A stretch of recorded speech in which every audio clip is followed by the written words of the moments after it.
అదే RTV app వార్తల్ని క్షణాల్లో చదివే అవకాశం ఉంటుంది. ఒక న్యూస్ పేపర్, ఒక టెలివిజన్ ఛానల్ మీ చేతుల్లో ఎప్పుడూ ఉంటాయి. కవిత ఇంటిపై ఈడీ రైడ్స్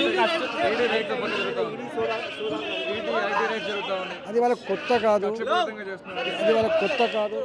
గత అనేక రోజులుగా ఈ కేసు పైన కోర్టులలో చర్చ వాదాలు జరుగుతూ ఉన్నాయి. అనేక సార్లు దీని మీద పేపర్లో ప్రకటన వచ్చింది. ఇవన్నీ రొటీన్గా చట్టం తన పని తాను చేసుకపోతుంది తప్ప ఇలా విచారణ సంస్థలు వాళ్ళ ఆధారాల మీద ఆధారపడి వాళ్ళ చర్యలు చేపడదు తప్ప ఇక్కడ కక్ష సాధింపు చర్యలకు ఆస్కారం లేదు. మా ప్రభుత్వం అట్లాంటి దానికి ఆస్కారం ఇవ్వదు. భారతదేశంలోనే అత్యధికంగా ఓట్లు కలిగిన parliament seat Malkajgiri parliament seat. ఈ దఫా నరేంద్ర మోడీ గారు 370 సీట్లు భారతీయ జనతా పార్టీ తన సొంత కాళ్ళ మీద గెలుచుకుంటుంది. దాని మిత్రపక్షాలతో కలిపితే 400 పార్ 400 పైచిలకు సీట్లు గెలుచుకోబోతుంది. తెలంగాణ రాష్ట్రంలో 17 సీట్లలో 12 సీట్ల పైబడి ఇవాళ మేము గెలుచుకోబోతున్నామని చెప్పి రిపోర్ట్ల ఆధారంగా, ప్రజల స్పందన ఆధారంగా, అనేక రకాల సోర్సెస్ ఆధారంగా ఇప్పటికే ప్రకటించారు.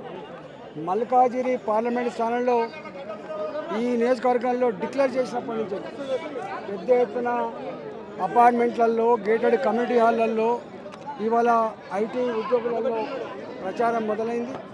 ఈరోజు తెలంగాణలో మొట్టమొదటిగా నరేంద్ర మోడీ గారు ఎన్నికల శంఖారావంలో భాగంగా ఇవాళ ఇక్కడ ఈ గడ్డ మీద మొదటి శంఖారావం పూరించబోతా ఉన్నాడు.